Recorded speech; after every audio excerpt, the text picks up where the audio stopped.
Hello, Miss Hunter.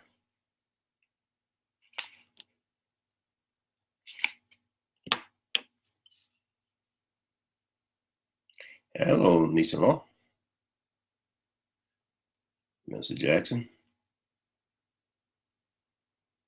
Hello, Jasmine.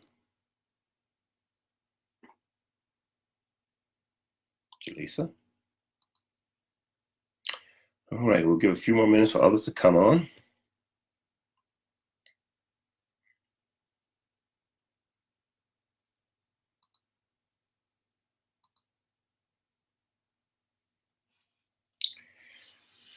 Give a few more minutes for others to find us.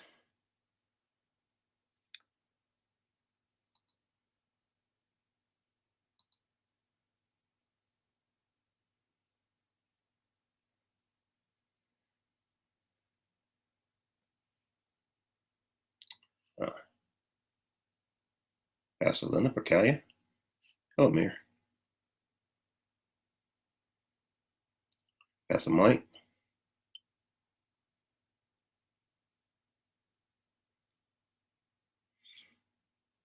All right, just a little bit longer here, a few more, about another minute or so, half minute or so, and we'll be ready to get going.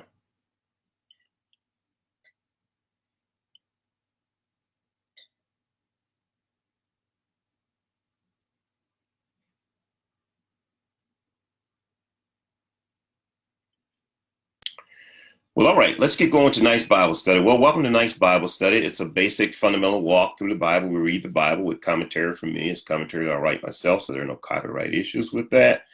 We take this from the Christian perspective. So if you're not interested in hearing the Christian perspective, this is not the video you want to watch. We make no apologies for the fact that we believe in God and that we believe in taking a Christian perspective on it based on the Bible. So tonight, as you're following along with the lesson, Minister Angie Jackson, following Angie Jackson, she does a wonderful job of collecting notes for us. And so you can follow on there, but you are also welcome to take your own notes, make your own comments. You're free to hashtag them out. You're free to requote them out and bless somebody with them. All right. So let's get going to tonight's Bible study. Tonight's Bible study, we're going to look at Genesis, the 15th chapter, Genesis 15. And we're going to cover about verse 8 through 21. Let me say it again. Genesis 15, verse 8 through 21. All right. And tonight, I want to read this in the Message version. Okay. So I'm going to use in the Message version to read tonight's scripture. All right. So Genesis 15, verse 8 through 21. And tonight's topic is going to be earmarked promises. Earmarked promises. Earmarked, one word, earmarked promises. All right. All right. That's what we're going to talk about. Now, when you think of the word earmarked, that basically means is designated. All right. For a particular purpose. And what I need you to believe tonight is that God has some purpose, has some promises that are designated specifically for you, and you too. All right. You want to believe that tonight. So that's what we're going to be talking about, those earmarked promises. All right. And so what I want to really emphasize tonight is to discover how to be assured that you will enter into the place of your promised purpose. There is a promised purpose that God has for your life. And the question is, how can I be assured that I'm going to enter into that? All right. So I need you to believe tonight, all right, that you have a purpose and that God has promised that purpose to you and that you can enter into it. Okay, so let's get started tonight. We're talking about earmarked promises. All right, that means they've been designated, they're unreserved, they're yours, they're tagged with your name on it. There's a hashtag with your name and the word promise behind it. Oh, that's a good hashtag to make tonight, isn't it? Hashtag promises, boom, your name. You got it? All right, here we go. Ready? Let's take off reading we're going to start at verse 8 here in the Message version. And this is the story of Abram. All right. Before he was named Abraham. So Abram said, Master God, how am I to know this? That it will be all mine. So Abraham asked God, God made Abraham a promise, and we won't get into all the depths of what the promise is because what he promised you is different than what he promised Abraham. Suffice it to say that Abraham was aware of the promise God made. So Abraham said, Lord God, how will I know that it will be mine, that what you promised me will be mine? And that's something you want to ask God tonight. Ask God tonight. Just ask him. Don't be afraid. Somebody, well, I don't want to question God. Well, call it what you want. Listen, ask God tonight, how will I know that promise will be mine? You ought to just type that somewhere and write it on the board. How will I know that promise will be mine? That is something you need to ask God tonight. That is not questioning God. That is not doubting God. That is not putting God on blast or anything. You're simply doing the same thing Abraham did. He asked, how will I know that promise will be mine? You need to know that it's going to be yours. So simply ask God. God said, here's what I want you to do. Okay, you asked the question, but here's what I need you to do. God said, bring me a heifer, a goat, and a ram, each 3 years old, and a dove and a young pigeon. Okay, all right, with me so far? He might have said something a little different. He might have said, bring me a Lincoln, a Washington, a Grant, a $50 bill, an apple, or orange, whatever it is. Bring me something. He might have said, I need you to bring me a sacrifice of going and sweeping the yard, raking the yards for the little old lady down the street that you keep walking by every day and you say, boy, her yard sure need cleaning. That could be the God saying, I need you to go rake her yards. You get it? Could be the God saying to you, he needs you to go out and feed the person in the homeless shelter instead of wondering why they don't have any food. You get it? So God is asking Abraham to make a sacrifice specific to something that Abraham is capable of. And that's what God is going to do in your life. He's going to ask you to make a sacrifice specifically of something you're capable of. Maybe your gifting is dancing. Then maybe you ought to just dance a little bit more and volunteer to dance before the Lord. Maybe your gifting is sewing. Maybe you ought to volunteer to help sew up that dress on that lady that you keep saying, ooh, that rip in that dress sure looks bad. She keeps wearing that ripped dress every week. Why don't you offer to sew it for her? Whatever your gifting is, you get it? That's what God's going to require of you. All right, here it is. So Abraham is told him, bring the goats and the ram, 3 years old, and dove. Very specific. Something Abraham could do. He brought all these animals to him, Abraham did. He split, watch this. He split them down the middle and laid the halves opposite each other. But he didn't split the birds. Okay, let's stop right there. He took the animals and he cut some of them in half and he laid them inside out. And the birds he didn't split. And you start to wonder, well, why did he do it that way? Here's why. Oftentimes, when God is training you to get ready to be qualified for what he's going to qualify you for, he needs to know that you have a spiritual ear to listen and know what he said and do exactly what he said. So oftentimes when God calls you to a sacrifice, he does want the sacrifice. He does. But he is more concerned about your ability to hear him specifically. God is going to challenge some of you to do something that you've never done a little bit different. He's going to challenge you so that he can know that when he gets ready to really deposit in you, you can hear him specifically. He's going to tell you to go help the blonde lady, not the man with the bald head. It's going to be very specific. And God will do that many times to train you to listen. Okay? Listen, here's something. You don't have to be exactly qualified for what God has called you for. But if you listen, he'll send you to the place and qualify you when you get there. Let me say that again. You don't have to always be qualified for what God calls you for. But if you listen, he will call you, send you to the place, and then he'll qualify you. That's why Abram's offering his sacrifice in that fashion. And he's also doing it in this fashion to make sure he can differentiate. He told Abraham to cut some and not cut the others. What happened to us many times? God say dance on Sunday and Monday. And next thing we're dancing on Tuesday. He didn't tell you to dance on Tuesday. He said dance on Monday, on Sunday, and Monday. And on Tuesday, he said do something else. God will do that to you when he's training you to hear him specifically so that you don't get a rut and start to do it all your own. That's what he did to Abram. So now here it is. He's training Abram to listen so he can be qualified. Why? Because he has an earmarked promise that he doesn't want Abraham to miss. God's training you to hear him so that you won't miss your earmarked promise. All right. So he did it like he said. All right. Then vultures swooped down on the carcass, but Abraham's beat them off. Okay. So the vultures came down and Abram beat them off. I'm not as I understand what vultures are, but where I grew up, we had buzzards. All right. So I see them as buzzards. And so when Abraham started to beat him, I just see Abram beating the buzzards off his sacrifice. And you have to do the same thing. Sometimes you have to beat the buzzards off your sacrifice. Now, don't all you ladies go get a cane when that woman walks up to your husband and start beating that buzzard off your sacrifice, okay? Okay? But that's your business if you do. But anyway, it might be a different type of sacrifice. You get it? Okay? But here's the point. You need to learn how and when to beat the buzzards off your sacrifice. Somebody hashtag it. Beat the buzzards off your sacrifice. Beat the buzzards off your sacrifice. If that's your career, don't you let anybody take it easy. All right? If you have a positive attitude, don't you let all those negative people take that from you, because those negative people will drag you out. Your sacrifice is your positive attitude. Don't you let those buzzards have it. You beat the buzzards off. You get it? So that's what he did.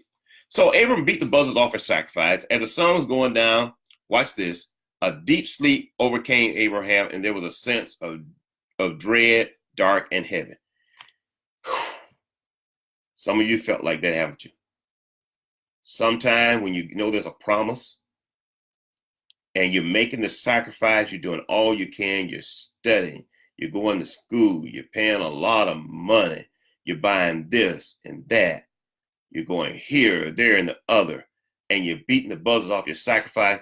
Sometimes you just go like, whoa, this is a bit much.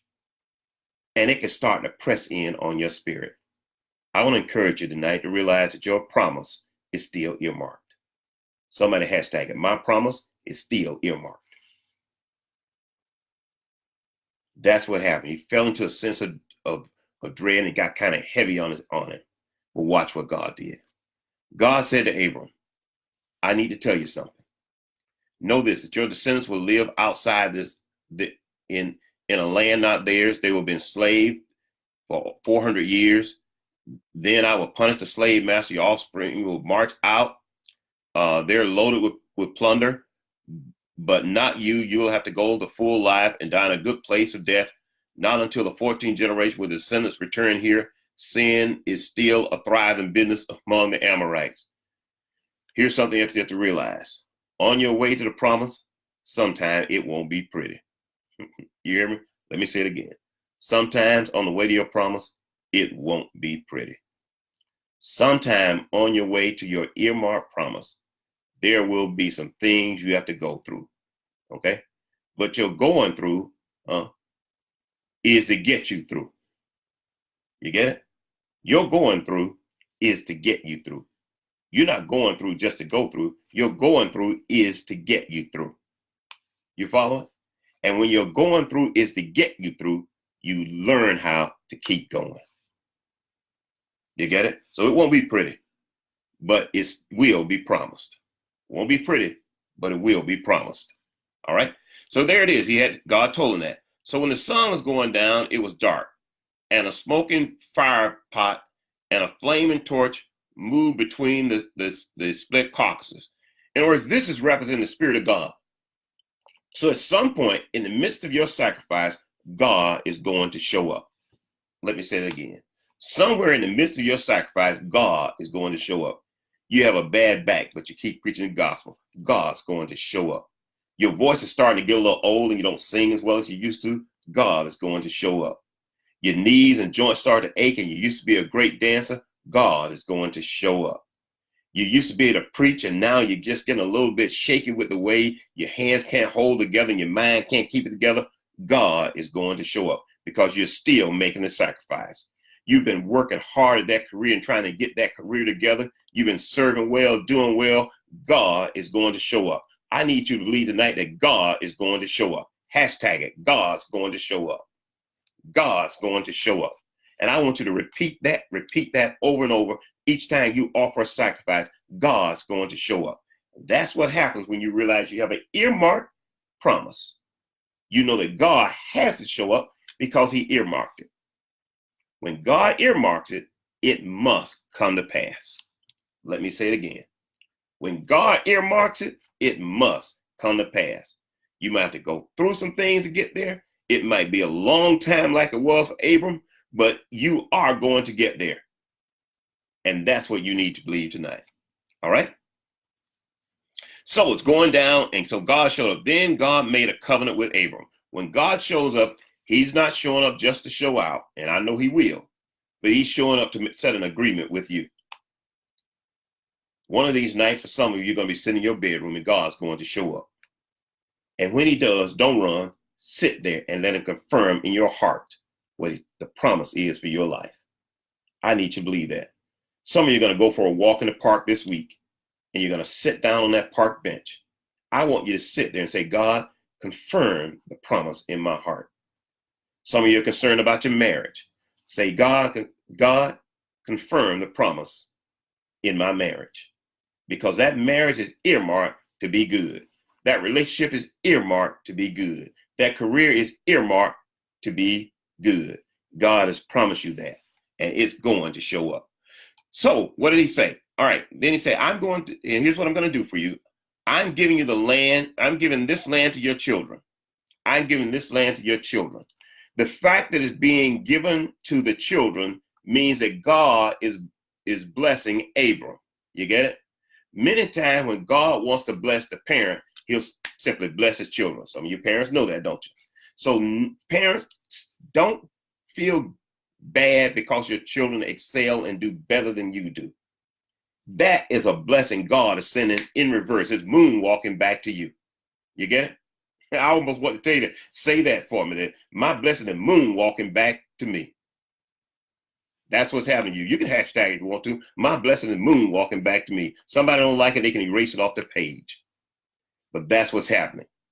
That deposit to your children is coming back to you. That deposit to your grandchildren is coming back to you. That's the promise God had. So you ought to shout every time you see your children excelling more than you do, prosperous more than you do, more intelligent than you are. They're smarter than your parents. Don't be trying to be smarter than me. Tell your children, be smarter than me, and be happy that they are. And somebody say, look like your children did better than you. You put on your kick your shoes off and holy dance, because that means that the promise of God has been fulfilled. You get it? You've been earmarked for a promise from God. All right. So he said, I'm going to give you the land, your children, the Nile River in Egypt, to the rivers of Euphrates and Assyria. I'm going to go through the country, the Kenites, the Kenizzites, the Canaanites, the Hittites, the Perizzites, the Moabites, and the Amorites, and any of those Zeitzites and anybody else. He said, anybody in that land, I'm going to give you that land. In other words, you're not going to have to even, God's going to show you so much favor that he's going to let somebody else build your future for you and turn it over to you. Let me say that again. God's going to show you so much favor that he's going to let someone else build your future, build the prosperity, and turn it over to you. Somebody hashtag, mine's coming my way. Mine's coming my way. You get it? He's going to do that for you. And that's what he's saying. When God has promised you, he doesn't have a problem, then somebody else help work it out for you. So don't get jealous. Don't get mad about it. Okay? Just know that it's coming. That's what he did with Abram. All right? You got that? So there we have it. Story of earmarked promises. You see, and so tonight, I need you to believe, okay, that what you have been believing for in your life and what you've been believing for as your purpose is not just something that you believe for, but it's something God has earmarked as your promise. You get it? It feels to you like you're believing for it. It feels to you like you thought of it. It feels to you like you figured it out. It feels to you like it's something you wanted to work out, but it's really not. That is God's earmarked promise for your life. So I need each of you, you can write it on a postcard somewhere. My earmarked promise is, and put it there. And you post it on your mirror, you post it in your vehicle, you post it as your screen saver or whatever. My earmarked promise is, and you fill in the blank and you hang on to that everywhere you go. Put a copy of it in your pocket. My earmarked promise is. And every morning you get up, you say, my earmarked promise is, and you fill in the blank. Because God has put something in your spirit, and that's actually earmarked promise. All right? Now, let me just show you 5 features that we learned here tonight, just to summarize it. I've already talked about them, but I want to make sure you can capture them so that you can start to work toward your earmarked promise. Ready to go? I'm going to share five promises here. Ready? 5 features, okay, of working in the spirit of earmarked promises. Right? 5 principles. Ready to go? Principle number 1, features or principles, same thing. Features or principles, 5 of them. Number 1, be willing to work at your sacrifice. Be willing to work at your sacrifice. Whatever your gifting is, work on it. If you're an artist, draw every day. If you're a preacher, stop trying to wait to get somebody's pulpit. There's a Walmart, preach to the people you're running to Walmart. There's a ball diamond. While you're at the ball diamond, preach there. I got to get me a church to preach. Don't wait on that. Okay? Preach to your wife. Say, honey, let's go for a drive, and preach to her. You get it? If that's your sacrifice, work at it. Whatever your sacrifice is. If you can't dance anymore the way you used to dance, dance with your eyebrows. Do something. Okay? Work as your sacrifice, number 1. Number 2, be willing to defend the attacks on your sacrifice. Be willing to defend the attacks on your sacrifice. Whatever your sacrifice is, be willing to defend it. For some people who enjoy walking and meeting people in the park, their knees are getting a little bad, get a wheelchair then, or get a scooter, or get someone to push you around. Do it anyway. That's how you defend your sacrifice. Do it anyway. Somebody hashtag, do it anyway. That's how you defend your sacrifice. If your sacrifice is given and you run out of money, start baking cakes then. You get it? If you discover, say, I don't have anywhere to work or help anymore, go help somebody else clean their house or clean the church or help do something in the community. Plant flowers along the highway. Do something. Defend your sacrifice. Number 3. So number 1, we told you. Number 2, number 3. Accept that going through, all right. Accept that going through is making it through. All right. That's number 3. Accept that going through is making it through. All right. Accept that going through is making it through.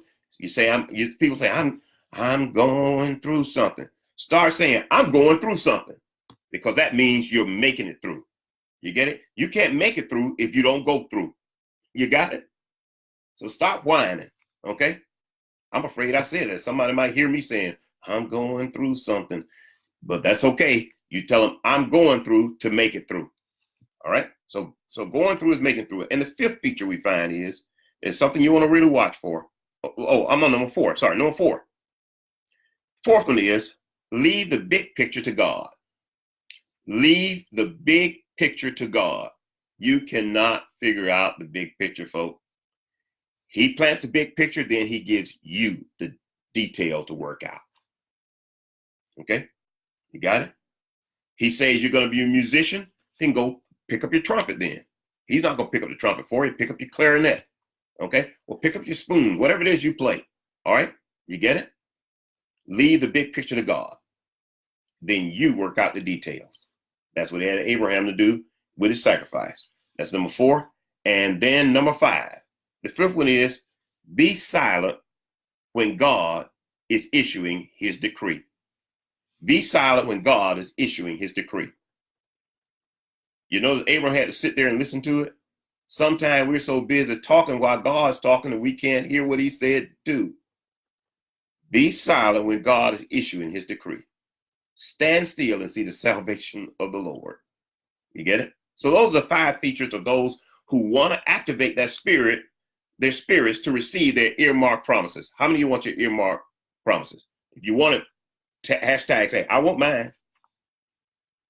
Then somebody say, and I want it now. You get it? Your earmarked promises, they're designated for you. All right? And there's something else you need to do when you put these features together. Catch this. All right, so those are your features, but catch this. Something you really need to do. Stop worrying so much about how you will build it, whatever the it is. Stop worrying so much about how you will build it. Instead, prepare for how you will possess it. Let me say that again. Stop worrying so much about how you will build it and prepare for how you will possess it. That's the trap Abraham found himself in when God gave him the promise. He said, well, how am I going to build it? God said, you just get ready to possess it, because I'm going to do the building. You do the possessing and then handle the details of your business. Somebody ought to hashtag handle your business. So stop worrying so much about how you're going to build it and prepare for how you possess it. That's why some people haven't started their ministry, haven't started their businesses, haven't done a lot of things, because they're trying to figure out how they're going to build it instead of how they're going to possess it. All right, somebody told me still thinking about remodeling their house and hadn't bought a can of paint. Just go get paint, start painting the front door. That's a good start for you. You get it? You're trying to figure out, how am I going to do this? How am I going to do that? Go buy a can of paint. Good start. And while you're painting, God will give you a revelation. You get it? That's the way you want to do it. When his earmarked promise is coming to pass. So don't stop worrying so much about how to build it. Go ahead and possess it. So with that, let me tell you what I hear God saying. Ready? Here's the promise. This is the promise that God is making to you tonight. You ready? God is saying, if you will continue to listen to him with an ear of hope and an open heart for sacrifice, he will position you with favor in your place of purpose. Let me say that again. God is saying, if you will continue to listen to him with an ear of hope and an open heart for sacrifice, he will position you with favor in your place of purpose. That is God's promise to each and every one of you tonight. So don't you give up on hope. You keep making your sacrifice with a heart of love, of kindness. You keep doing the best you can with what you can do. Do the best you can with what you can do. In other words, God is saying your promise will not fail, nor will it fade. God is saying your promise will not fail, nor will it fade. That's a promise from God. Got that? All right. So how will it happen? And what should I do next? 3 things before we leave tonight that I want to challenge you to do. I've already given you 5 principles to live by. I told you what I believe God's promise is for you, and I believe it with everything within my spiritual being. So here's what you do next. 3 things to do next to position yourself to possess your earmarked promise. Number 1, listen with intent to act. Number 1, listen with intent to act. Number 2, wait out the season of challenge. Wait out the season of challenge, because it's sure to come. Wait it out. Wait out the season of challenge. It might be a long season for some of you. Wait out the season of challenge. And number 3, shake hands with God's expectation. Shake hands with God's expectations. Shake hands with God's expectations. He's going to present them to you as part of your promise package.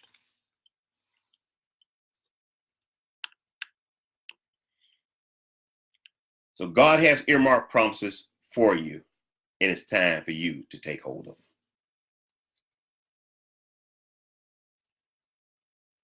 So when your period of delay and maybe even disarray seems to push you to the edge of your tolerance, open your spiritual eye and expect God to move you into your next season of promise.